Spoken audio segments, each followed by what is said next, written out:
Pour moi, le Saint-Sacrement, c'est d'abord le corps du Christ.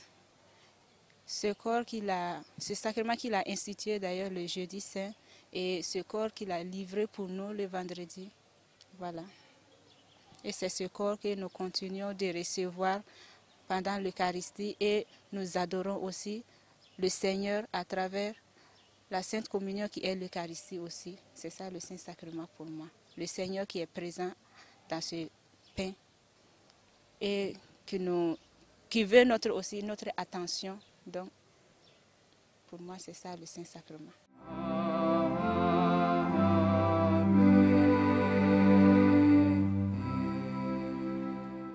Pour moi, le Saint-Sacrement, c'est le mystère de l'Eucharistie. Ça me rappelle des grandes passions de notre Seigneur Jésus-Christ, d'où le jeudi saint, il s'est réuni avec ses apôtres en guise de rappel de ce qu'il est censé nous enseigner, nous transmettre. Il a pris le pain, image de son corps, et le vin, image de son sang. Donc, en ce sens, l'Eucharistie ou le Saint-Sacrement, pour moi, ce n'est rien d'autre que le fait que l'esprit nourrit le mental, c'est-à-dire l'homme, vous et moi, tout simplement.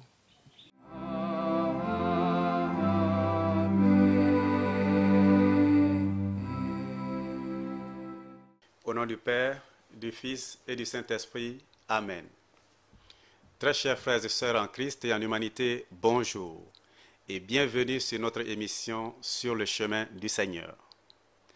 En cette solennité de ce très saint sacrement, nous souhaitons une joyeuse fête à toutes et à tous. Et surtout, lorsque nous disons saint sacrement, qu'est-ce que c'est que le saint sacrement? Voyons-nous, Jésus, dans toute sa vie, a rendu grâce au Seigneur.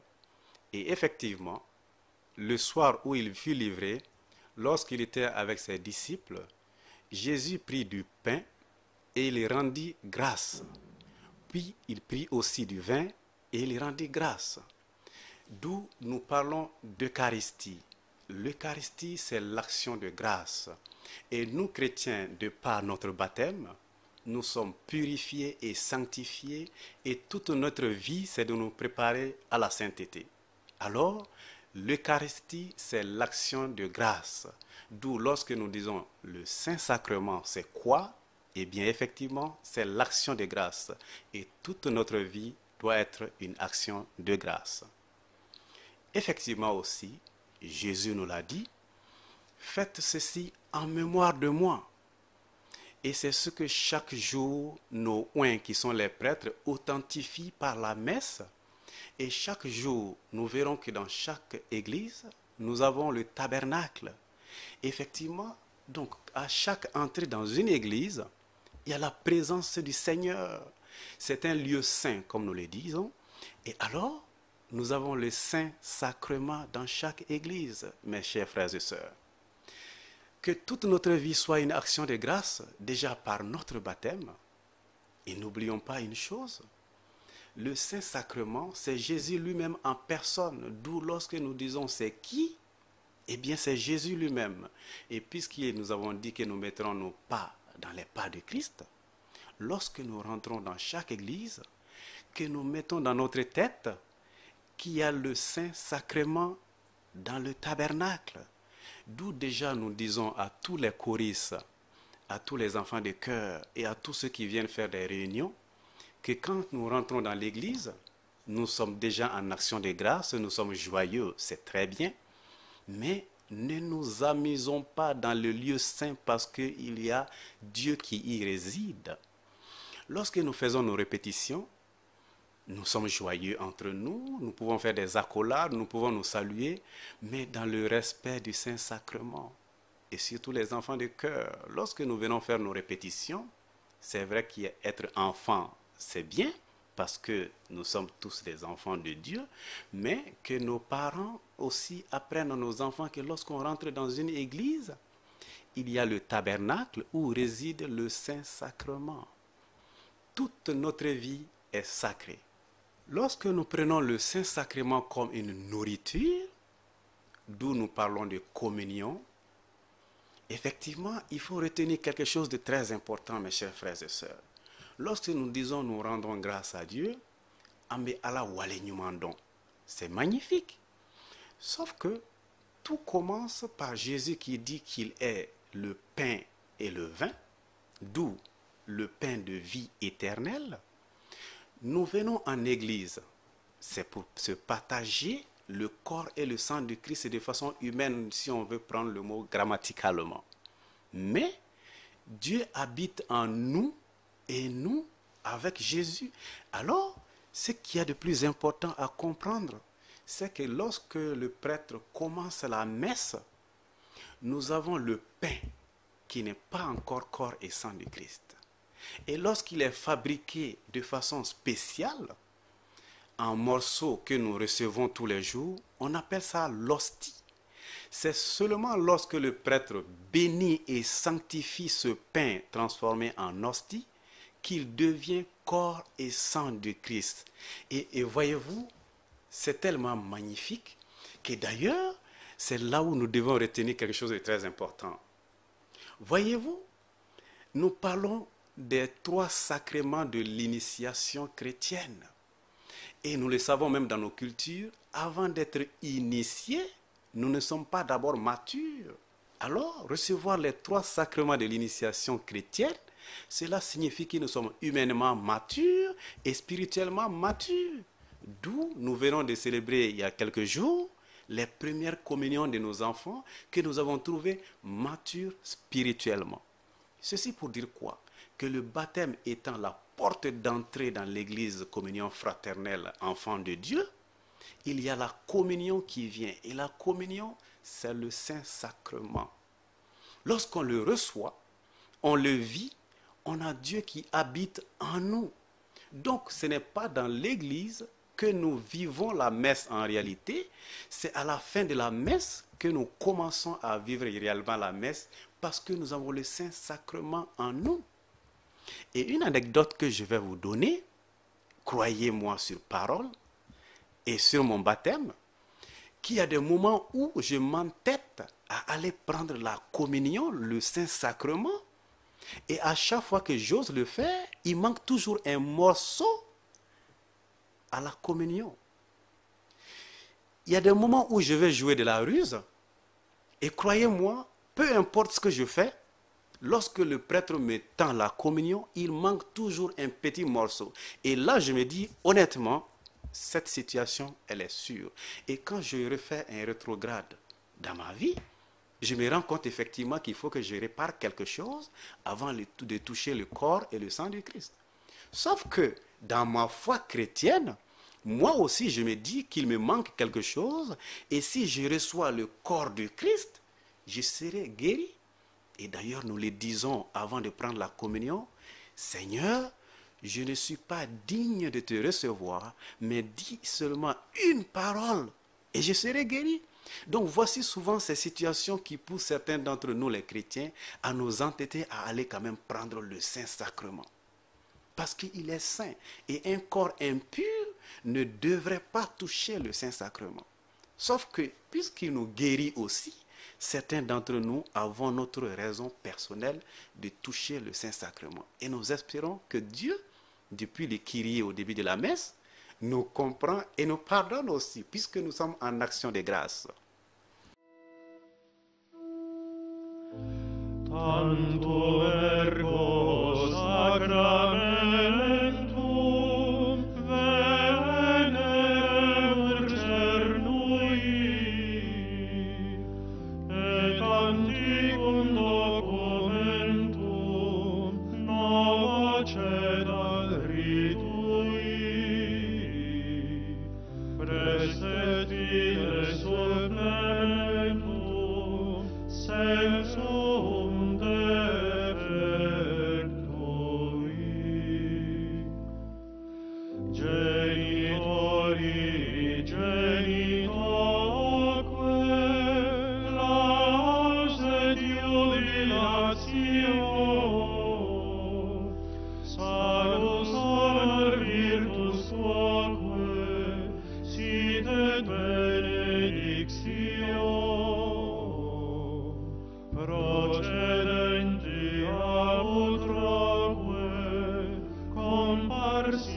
Amen.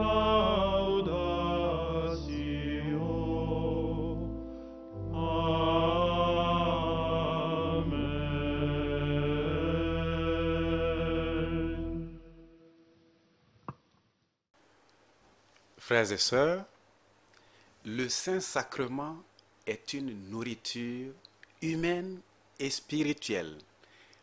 Pourquoi? Nous avons tous appris dans nos catéchèses, de par les homélies que les prêtres nous font tous les jours, donc je considère que ceci est un conseil. Il faut même parfois enregistrer les homélies de nos oints, qui sont les prêtres, pour les réécouter, parce que c'est le seul moment, comme le faisaient les apôtres à l'époque, où ils s'asseyaient pour se nourrir de la parole de Dieu. Jésus lui-même nous l'a dit, que l'homme ne vit pas seulement de pain, mais de toute parole qui sort de la bouche de Dieu. Et c'est lui-même aussi qui nous a dit, dans la prière du Pater, « Donne-nous aujourd'hui notre pain de ce jour ». Pour ceux qui vont humainement comprendre cela, on pourrait dire que Jésus s'est contredit. Eh bien non, nous devons nous nourrir humainement, mais surtout nous nourrir spirituellement. Parce que voyez-vous, et il l'a même dit, lorsque on veut donner quelque chose à quelqu'un, il y a plus de plaisir à donner qu'à recevoir. Et l'évangile même de cette solennité du Saint-Sacrement, lorsque Jésus était avec la foule, elles ont passé toute la journée, peut-être que dans l'évangile tout n'est pas dit, mais la foule a passé toute la journée à écouter Jésus. Et puisque ce qu'il disait était tellement magnifique, c'était la bonne nouvelle qu'il leur annonçait, l'évangile. Parce que évangile signifie bonne nouvelle. Alors tout ce qui est bonne nouvelle, lorsqu'on écoute, on oublie sa faim humaine, la faim corporelle, on ne le sent même pas. C'est quand c'est fini qu'on se rend compte que, eh bien tiens, mais j'avais faim. Mais je ne savais pas que j'avais faim. Parce que ce que nous recevons spirituellement est plus puissant, est plus beau et surtout plus nourrissant que le corporel. Donc, d'où nous le disons dans la sagesse africaine et dans toutes les sagesses du monde, que lorsqu'on écoute un sage, on se nourrit de connaissances et ça nous fait grandir. Or, les biologistes et les scientifiques nous disent qu'il faut se nourrir, manger 5 fruits et légumes par jour pour grandir. Surtout les enfants, on dit de leur faire boire du lait. Mais un chrétien grandit par le Saint-Sacrement. Parce que déjà, notre vraie vocation, c'est la sainteté. Donc, un chrétien baptisé déjà est purifié et sanctifié. Mais il faut se nettoyer chaque jour. D'où il n'y a pas une seule messe sans Kyrie. Parce qu'on ne peut pas aller plus loin sans se nettoyer. Donc, le sacrement de réconciliation, la pénitence, nous nettoie pour nous repurifier. Voyez-vous les objets précieux que nous adorons tant, déjà on ne doit adorer rien d'autre sur terre que le Saint-Sacrement. Et c'est très rare que quand on parle d'adoration, parce que déjà il y a l'ostensoir, ce beau bijou que nous voyons, c'est l'ostensoir. Et dans l'ostensoir, il y a l'hostie, le Saint-Sacrement. On voit rarement des personnes aller participer à l'adoration du Saint-Sacrement. Or, ça fait partie de nos devoirs. N'oublions pas déjà que quand on parle de Saint-Sacrement, nous avons les 10 commandements que beaucoup connaissent et que certains ont certainement oubliés, où il faut s'y mettre déjà.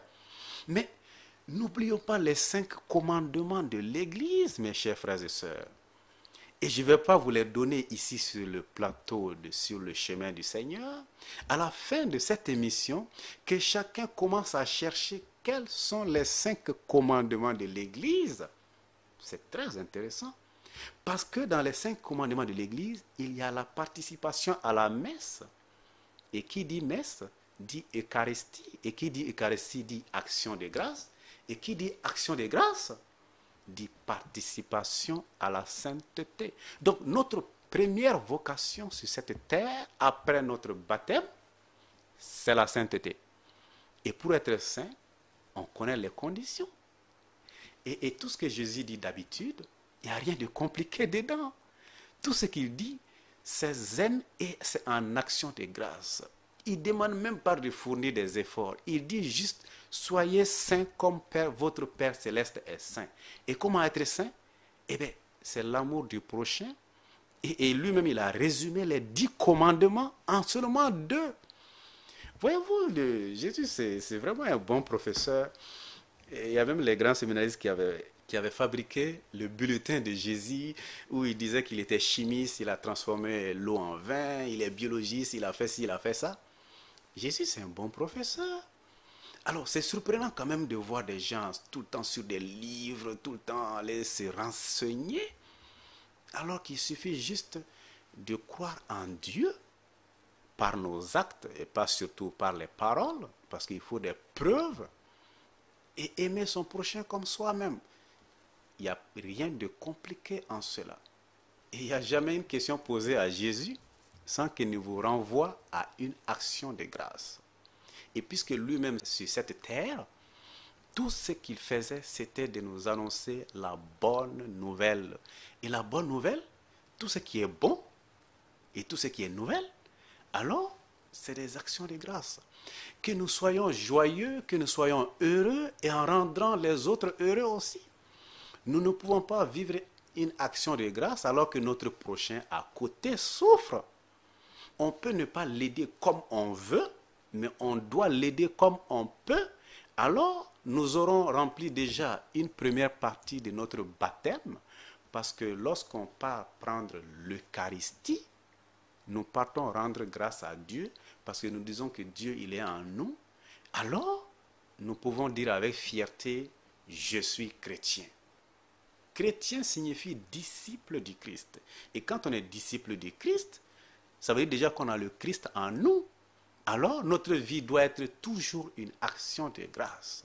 Que chacun se pose la question en lui-même de façon spirituelle, au fin fond de sa maison, Dieu face à face, pour dire, suis-je chrétien ou suis-je un assistant chrétien? Si nous avons respecté les critères qu'il faut, alors avec fierté, nous pouvons rendre grâce à Dieu et dire que nous sommes toujours en action de grâce. Et si ce n'est pas le cas, ça veut dire que nous assistons les chrétiens et que nous ne sommes pas chrétiens.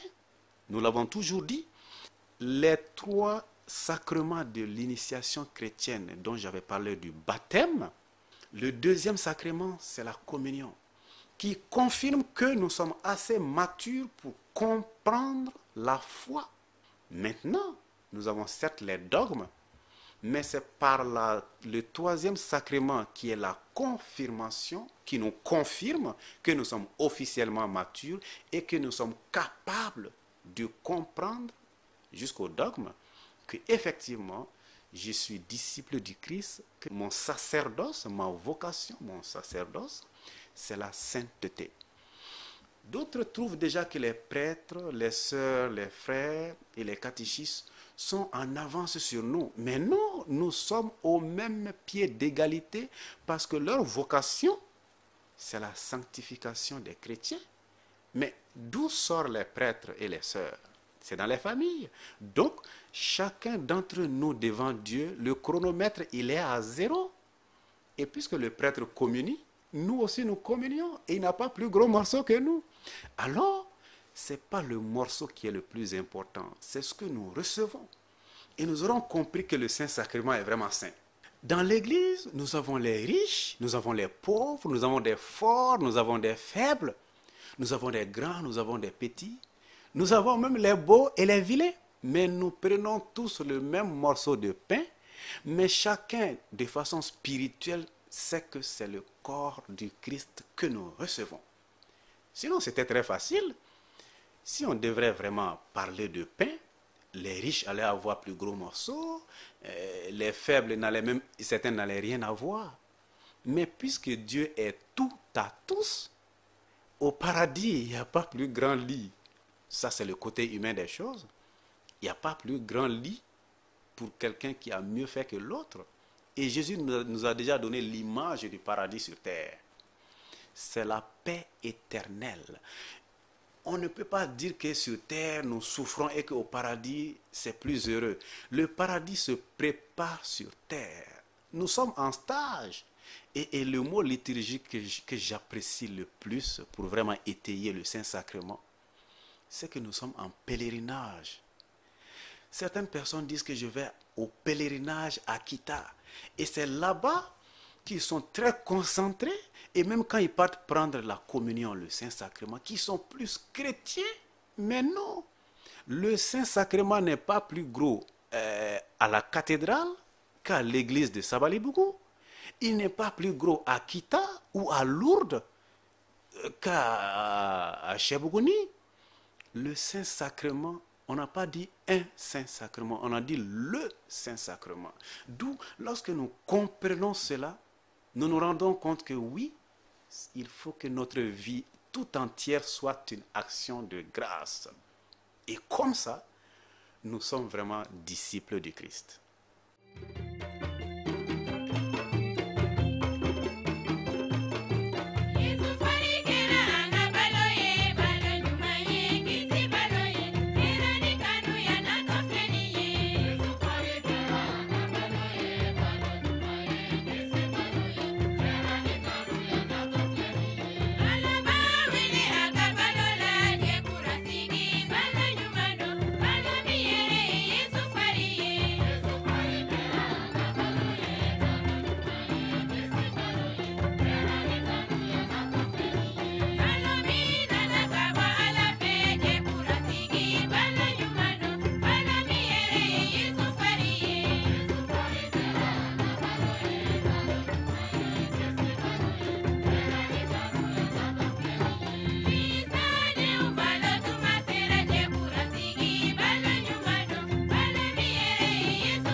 Très chers frères et sœurs en Christ et en humanité, merci une fois de plus pour avoir suivi cette émission sur le chemin du Seigneur.